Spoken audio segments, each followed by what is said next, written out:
4 বছর পর প্রথমবারের মতো মুখোমুখি বিতর্কে প্রেসিডেন্ট জো বাইডেন ও সাবেক প্রেসিডেন্ট ডোনাল্ড ট্রাম্প। বিতর্ক শুরুর কিছুক্ষণের মধ্যেই গাজায় ইসরায়েলি আগ্রাসন নিয়ে প্রশ্নবাণে জর্জরিত হন এই দুই নেতা।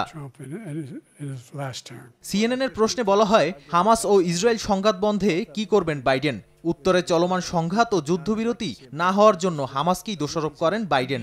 বলেন একমাত্র হামাসই এই যুদ্ধের শেষ চায় না।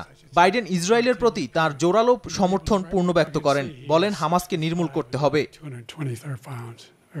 একই ধরনের প্রশ্নের উত্তরে ট্রাম্প বলেন যুক্তরাষ্ট্রের উচিত গাজায় হামাস নির্মূলের ইসরায়েলি অভিযান শেষ করা। বাইডেন তা করবেন না বলেও জানান ট্রাম্প। ফিলিস্তিনিরাও তাকে ভালো চোখে দেখেন না বলে মন্তব্য করেন এই রিপাবলিকান নেতা। গাজায় চলমান যুদ্ধের জন্য বাইডেনকেই দায়ী করেন ট্রাম্প। নাদিম মারজান, সময় সংবাদ।